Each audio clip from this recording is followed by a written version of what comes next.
정말 올 한 해는 무덥고 지루하고 힘들었던 이제 여름은 어딘 사이에 뒤로 가고 아침 저녁으로 선선한 바람이 부는 거 보니까 계절이 바뀌어가는 것 같습니다.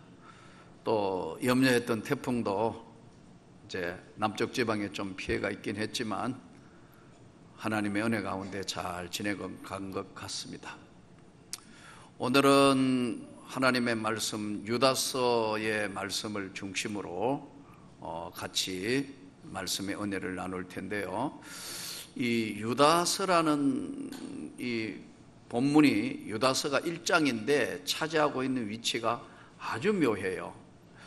저도 목회 생활을 하면서 참 많은 시간 성경도 읽고 보고 또 다른 목사님들의 설교도 듣고 하지만 유다서를 강의하는 경우는 잘 못 봤어요. 아마 예수를 30년, 40년, 심지어는 50년 믿은 분 중에서도 유다서 설교 글쎄 하시는 분도 있을 거예요. 그러나 이 오늘 유다서가 굉장히 중요한 부분이 있어요. 우선 유다서에 차지하고 있는 위치가 뭐냐 하니까요, 유다서 뒤에는 마지막 성경의 신약 성경 장인 요한계시록이 자리를 잡고 있어요. 또 유다서 앞에는 요한 1서, 요한 2서, 요한 3서가 자리를 잡고 있죠. 그 앞에는 베드로 전후서. 그러면 어떤 성경 말씀이 이제 오늘 본문을 찾아가기 위해서 마치 인공위성 GPS를 통해서 우리가 성경 안으로 들어가 보면 베드로전서, 베드로후서는 한마디로 성경 말씀이 뭐냐 하면 나그네 같은 인생을 살 때 너희가 예수를 알았으면, 그 예수를 믿었으면 끝까지 잠시 있다가 하루가 천년 같고 천년이 하루 같은 세상 살면서 너희는 거룩한 믿음을 끝까지 지켜라. 이게 베드로 전후서에 흘러가고 있는 내용입니다. 그러면서 요한 1서, 2서, 3서의 내용은요, 하나님은 사랑이시다. 하나님은 한 번 사랑하신 걸 끝까지 사랑하신다. 사랑하다가 안 하다가, 사랑하다가 안 하다가 어떤 케이스 바이 케이스에 어떤 흔들리는 게 아니고 사랑하시되 끝까지 사랑하신다. 그리고 지금 유다서를 빼고요, 유다서는 조금 이따가 이제 전체를 한번 말씀을 할 테니까요. 요한계시록이 신약 성경의 마지막 부분인데, 요한계시록에는 이 전체가 요약해서 말씀하면은 이 예언의 말씀을 읽는 자와 듣는 자와 지키는 자가 하나님의 복이 있다. 마카리오스, 하늘로부터 내리는 축복이 있다. 이 하나님의 말씀을 읽는 자, 듣는 자, 지키는 자예요. 그 어떤 복이냐 하면 새하늘과 새 땅, 저 영원한 천국 하나님의 나라의 백성이 되었고 그 나라 생명책에 기록되어서 이 땅 살고 나면 그 나라로 들어가는 하나님의 백성인 생명책에, 그 나라 시민권인 생명책에 기록이 되어 있다. 이게 요한계시록인데요, 이 중간에 유다서가 차지하고 있습니다. 유다서는 일반 성경하고 조금 달라서 저자가 누구인가를 정확하게 말씀하고 있습니다. 예수 그리스도의 종 야고보의 형제 유다 딱 정해져 있어요. 그러면서 이제 오늘 본문 안에 들어와 있는 유다서 1장 20절에서 21절에는 하나님의 백성된 하나님의 사람이 어떻게 살아야 될 것인가를 말씀을 하고 있어요. 요한계시록은 이 예언의 말씀을 읽는 자와 듣는 자와 지키는 자가 복이 있다. 어떤 복이 있느냐? 하나님의 나라에 들어가는 축복이다.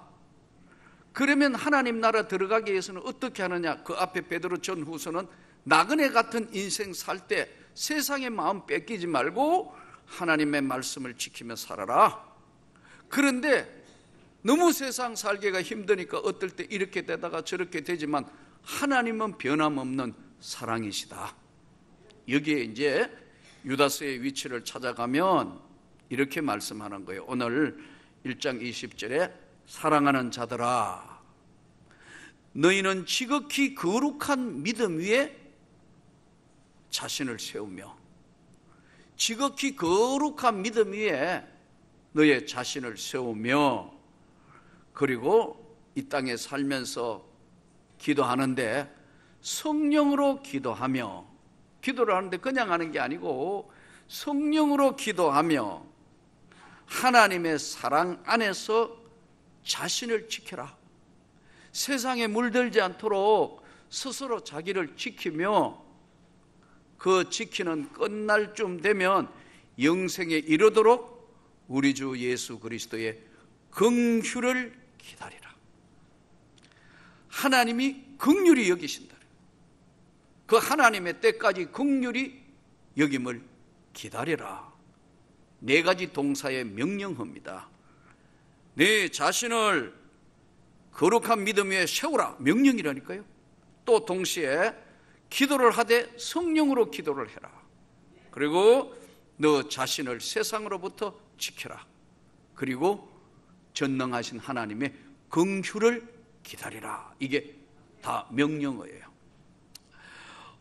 하나님의 은혜를 받았지만 하나님의 사람이 됐다고 스스로가 생각하지만 유다서에는 오늘 다 읽어드릴 수가 없어서 1장 5절, 6절, 7절에는 하나님을 사랑한다고 하면서 하나님을 안다고 하면서 불경건한 삶을 사는 것을 경고하는 메시지가 세 가지 나오고 있어요. 그래서 먼저 뭘부터 말씀하느냐 하면은 잘못된 경우 세 가지를 먼저 말씀하고 네 가지의 명령으로 구성이 되어 있어요. 그 첫 번째가 뭐냐면 1장 5절에 잘못된 경고가 세 가지인데 너희가 본래 모든 사실을 알고 있으나 내가 너희로 다시 생각나게 하고자 하노라. 주께서 백성을 애굽에서 구원하여 내시고 후에 믿지 아니하는 자들을 멸하셨다 그랬어요. 예. 애굽에서 출애굽기에 보면 애굽에서 자기 백성을 하나님이 다 약속의 땅으로 데려가려고 광야로 다 구원하셨는데 오늘 본문 그대로 보면 주께서 백성을 애굽에서 구원하여 내시고 그 다음에는 후에 믿지 아니하는 자들을 멸해버렸다. 이게 무슨 말씀이냐 하면요, 구원은 단체로 받는 게 아니에요. 집안에 밑대를 믿는 집안에 믿음 가졌다고 그 자녀 천국 가는 공짜 프리패스 받은 거 아니라는 거예요. 구원은 철저히 개인적이라는 거예요. 믿습니까? 예수 그리스도를 구주로 영접한 자에게 단체로 출애굽해서 광야로 내몰아서 끄집어 내어서 데려 나왔지만 구원은 단체로 받은 게 아니라는 거예요. 철저히 개인적이라는 거예요. 이것이 오늘 첫 번째 경고장 3개의 첫 번째 경고가 출애굽에서 다 데려 나왔지만 믿지 아니하는 자들을 철저히 멸하셨다는 거예요. 그래서 우리가 하나님의 백성 되었을 때는 오늘 믿음으로 거룩하게 너 자신을 세우라는 거죠. 그래서 오늘 하나님 말씀 우리가 깊이 명심하며 우리 다 우리 집안에 예수 믿는데 구원받는다? 아니라는 거죠. 철저히 구원은 개인 하나님의 말씀 앞에 영접하는 자가 구원을 받습니다. 두 번째, 또 자기 지위를 지키지 아니하고 자기 처소를 떠난 천사들을 큰 날의 심판까지 영원한 결박으로 흑암에 가두셨으며 사탄, 마귀, 귀신 이 악한 영들을 결박으로 흑암에 가두셨다. 무지경에 그냥 뚜껑을 덮어서 요한계시록 말씀대로 사탄, 마귀, 귀신들을 무지경에 뚜껑을 열어서 닫아놓으셨다. 이 표현이 좀 맞는가 뭐냐 하면 지옥 교도소에 집어넣었다. 지옥 교도소에. 예. 그들을 영원한 결박으로 흑암에 가두셨다. 흑암으로 가두셨다. 가두는 흑암으로 딱 못 움직이도록 가두셨다. 지옥 교도소. 그런데 믿지 않아가고 불신자들, 하나님의 은혜를 저버리고 성경대로 하나님 말씀 앞에 구원이 안 되는 이들이 무서운 심판을 받을 때 지옥의 마귀들과 같이 있다고요. 이 어둠의 세계로 간다는 걸 말씀하고 있어요. 구원이 얼마나 중요하고 하나님의 은혜가 얼마나 중요하다는 것을 다시 한번 주께 영광을 돌리기를 축복합니다.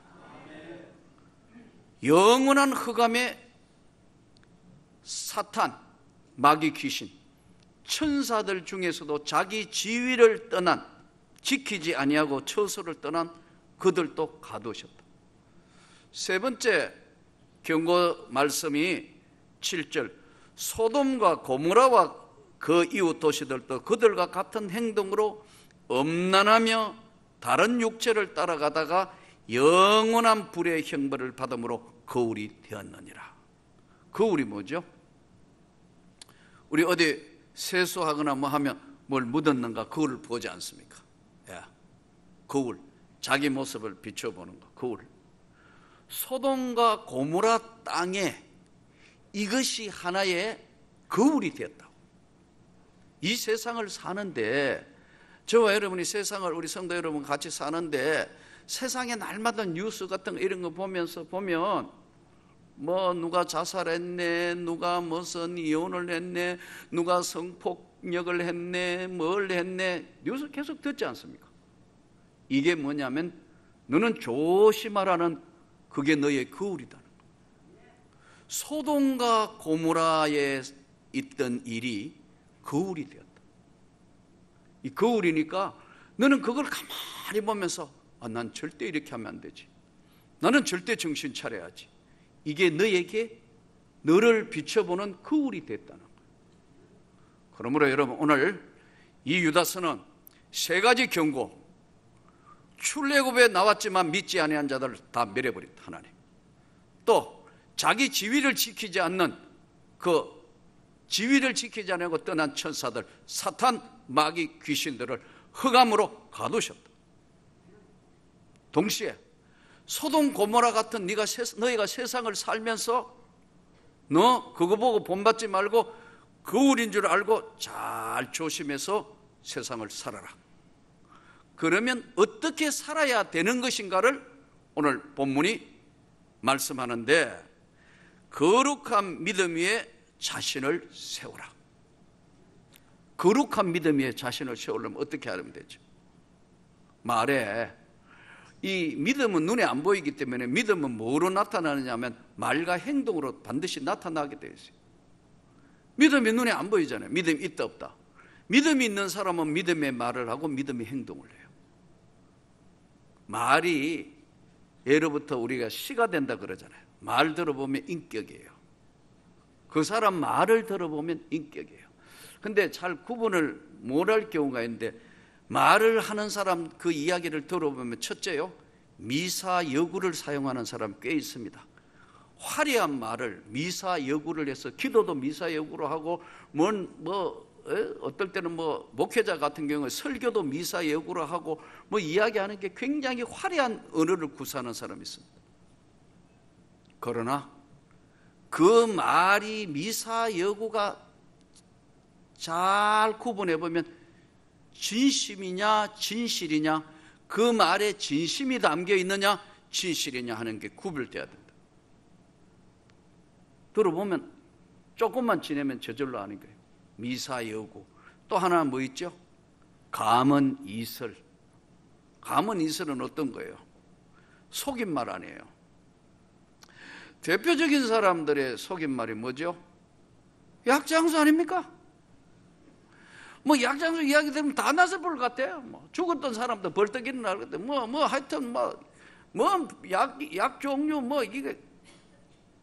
이게 뭐냐면, 공정거래위원회는 아니면 거기서 계속 경고를 하는 게, 가문이설 한다고, 이게 속여서 하는 거라. 조심하기를 축복합니다. 가문이설, 미사여구. 또 어떤 사람은요, 논리 정연하게 반박하고 논리가 분명하게 살아있고, 맞아, 이야기 들을수록 맞다. 그런데 내 마음이 왜 안 편하죠? 그것은 그 안에 사랑이 없기 때문에 그래요. 논리는 정연하더니 맞더니 그 말 하나도 틀린 게 없어요. 다 맞는데 왜 이렇게 기분이 나쁘지? 왜 이렇게 화가 나지? 그 이야기를 들으면. 그는 사랑이 없으면 성경에 아무것도 아니에요. 논리적으로 맞다니까요.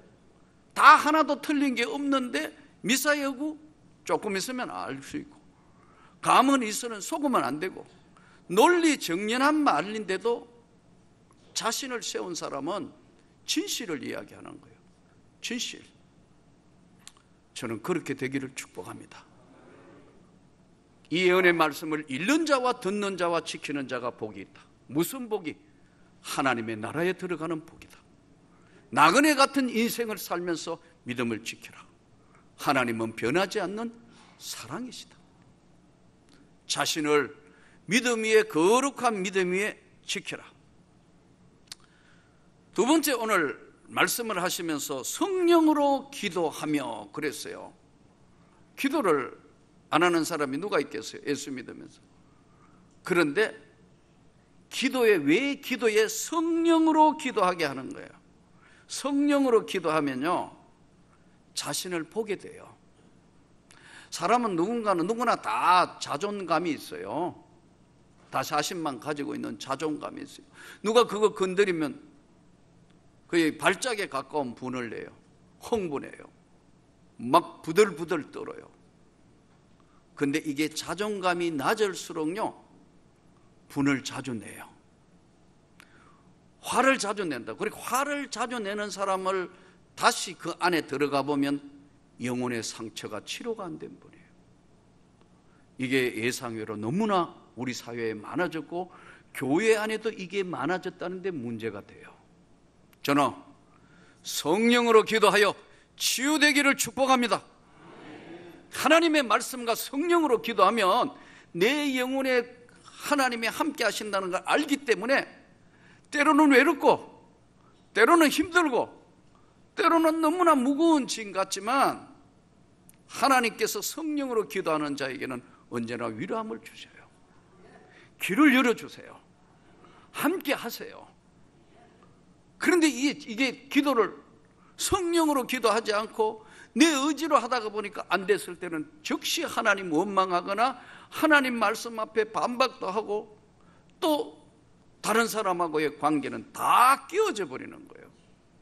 그래서 너는 너의 자신을 거룩한 믿음 위에 세우고 너는 기도를 하되 성령으로 기도해라. 다른 사람 아픔 속으로 기도하다가 보면 긍휼의 눈물이 나오면서 하나님 맞아요. 제가 부족했어요. 제가 모자랐어요. 제가 조금만 참았으면 됐어요. 이게 되는데 성령으로 기도하지 못할 경우에는 여전히 기도하지만 자기가 살아있는 거예요. 하나님 중심이라 하면서도 여전히 모든 사고나 모든 일들이 자기 중심적이란 말이에요. 지금 한국교회가 위기에 왔다고 그러고 많은 사람들이 얘기하는 것은요, 교회가 위기가 아니고요, 성도의 위기예요. 성도 자신이 성령으로 치료가 안 되는 거예요. 안 된 사람들이 중직자가 되거나 뭘 하면요, 자꾸 거칠어져요. 그래서 오늘 유다서의 중요한 말씀, 앞에 경고장 3개를 말씀하지 않습니까? 출애굽에서 그 구원받은 사람 중에도 믿지 않으니까 멸하심을 했고, 또 쭉 나와가지고 저들이 삶을 살면서 범죄한 천사들도 흑암에 거두시고, 세상이 소돔 고모라 땅이 되어가가 온갖 뉴스나 보면 무슨 성폭력, 성추행, 성자만 나오도 머리 아플 정도의 그런 사활을 보면, 세상을 보면서 너는 거울을 보는 것처럼 정신 차려. 네 자신을 거룩한 믿음 위에 내가 서 있는가 확인을 하며, 동시에 너는 성령으로 기도를 해라. 성령으로 기도할 때는 하나님의 긍휼을 깨닫는다니까요. 하나님이 나와 함께 하신다는 걸 성령으로 기도해야 그 국률을, 하나님의 사랑, 전능자의 국률을 깨닫는 거예요. 그래 안 하고 하니까 내 의지와 내 욕심을 이루기 위한 기도가 강해지니까 하나님의 국률하심은 어디로 가고 없는 거예요. 이기적이 돼요. 자꾸 자신을 세우고 하는데 이기적이 된다. 자신을 세우며 하나님의 사랑 안에서 자신을 지키며 우리 성도의 삶에 하나님의 은혜를 지켜야 되는데, 자기 자신을 하나님의 은혜 속에 지켜야 되는데 잘 못하세요. 그 돈 몇 푼 안 되는 거 소득의 11조는 하나님 것이라 분명히 성경이 말씀하는데 때 잡사요. 그게 뭐 수억이나 수천만 원 된다면 돈이 많으니까 이해되는데 그 한 10만 원, 20만 원, 100만 원, 200만 원, 11조 그 널름 삼기. 그러고도 주여 하고 계시는데 이게 말이 안 된다는 거예요. 성경이 말씀하기 아주 쉽게 이야기하면 자신을 지키고 하나님 앞에 믿음을 지키라고 그랬는데요, 믿음이 없는 사람은 어쩔 수 없잖아요. 믿음이 있는 사람이 하나님의 사람이 10의 1조를 드리는 거 아니에요. 근데 그 몇 푼 안 되는 거 냈다가 안 냈다가 그냥 삼켜버린다. 어떤 분이 제보고 그러더라고요. 목사님 왜요? 그랬더니 우리 교회도 주보에 향기 나는 예물 이런 것 좀 해가 하면 아마 10의 1조 드리는 성도가 한 10%는 더 올라갈 겁니다. 그러더니 한번 꼭 해보세요. 제가 뭐라 했을까요? No. 소득의 11조는 하나님 앞에 드리는 삶이에요. 사람 앞에 뭐 향기 나는 예물 누구 뭐 다 하는데 저는 싫습니다. 왜냐하면 하나님께 드렸고 하나님 앞에 바르게 살아야 되겠다는 의식이 있어야 되는데 누구한테 보여주기 위해서 하는 거 맞지 않습니다. 아니다는 거죠. 거룩한 믿음 위에 자기를 세우라. 그리고 너는 성령으로 기도하고 네 자신이 세상 살면서 네 자신을 지켜라. 이게 쉬운 것 같은데 삶의 현장에 나오면 쉽지 않거든요. 쉽지 않기 때문에 오늘 명령으로 돼 있다고요. 그리고 너는 그 주님의 전능자의 공효를 기다리라. 기다릴 줄도 알아야 된다. 때가 차면서 하나님이 하시는 그 때를 우리가 기다릴 줄도 알아야 된다. 최근에 우리는 한국교회 또 우리 명문교회가 하나님 앞에 몸부림치며 건강한 교회로 또 하나님의 뜻을 이루기 위해서 우리는 많은 일을 합니다. 선교사도 단독으로 5군데나 보냈고 많은 일을 국내에 합니다. 또 지금 이대로 두면 제가 보는 것은 농촌교회, 어촌교회, 개척교회 이거 이대로 두면 평생에 20명, 10명 이대로 평생 20년, 30년 목회할 때 그 자괴감이나 힘듦이 너무 큽니다. 나도 해봤으니까. 그대로 두면 무너지는 거예요. 이들에게 어떻게 하면 하나님의 꿈을 다시 되돌릴 수 있을까? 시작한 게 13년이 되었어요. 어떨 때는 이거 하나님 내가 꼭 이 일을 우리 교회가 해야 되는 겁니까? 내가 기뻐하는 일이다. 그래서 대책 없이 시작을 했는데 모자랄 것 같아도 한 번도 안 모자라요. 원래는 최고로 많이 등록했고 하나님 최고로 많이 부어주셨어요. 우리 교인이 아닌 미국 사람이 돈 보냈어요. 어제 2,000불 통장에 들어있다 그죠? 예. 한번 여기 예배 드렸고 8월 달에 들어가면서 내가 뭔가를 할 수 있을까 보고 돈을 2,000불 보냈다니까요. 그 가난하고 힘든 교회 중에서 은혜를 받아서 교회가 다시 성장하면서, 예? 서천에 있는 교회는 다시 섬기라고 또 헌금을 100만 원을 보내왔어요. 이 작은 교회들은 뭔가가 이 다시 꿈을 주지 않으면 무너져 버린다. 하나님 앞에 헌신된 사람이 얼마나 많으냐에 따라서 한국교회는 사느냐 죽느냐를 지금 결판을 내는 중간에 와 있어요. 오늘도 주의 말씀을 들으며 성령으로 기도하면서 다시 우리 모두에게 저와 여러분의 삶에, 성도 여러분의 모든 부분에 하나님의 긍휼하심이 있기를 축복합니다. 오래전에 제가 저 전방부대에 가까운 파주 끝자락에 있는 어느 교회가 예배를 인도하러 갔는데, 그 예배 교회가 아무것도 없는 허허 벌판 위에 교회를 건축해 세워놨어요. 내가 봐도 걱정돼요. 많은 부채를 지고 교회당을 세워놓고 막 했는데, 이 교회가 어디 있냐면 저 김포공항 부근에 있던 교회인데, 그 뭐 아마 재건축한다고 수용되면서 이 교회가 갈 데 없으니까 그 멀리까지 갔어요. 교인도 많지 않아요. 한 200명에서 한 250명 정도 이쪽 저쪽 되는데, 목사님 예배를 드리는데 예배 마치니까 저를 붙들고 오늘 여기 있는 자기 교인들 좀 축복 기도를 해 주시라더라고. 그러죠. 그런데 보니까 그 교회 안수 집사님들이요, 한 20명 돼요. 이분들이요, 뭘 했기 때문에 기도를 해야 되느냐 하니까 20명 되는 남자분들이요, 연세도 있는 분도 있고 젊은 분도 있는데요, 다 일종 대형 면허를 도전을 했는데 대부분 20명 중에 10명이 대형 면허를 받은 거예요. 왜? 수송하려고. 그 먼 길을 주일날 버스도 좋은 것도 아니에요. 전부 큰 차 지금 돌아다니다가 이제 폐차 직전에 있는 거 그거 막 사가지고 수리하고 고쳐가.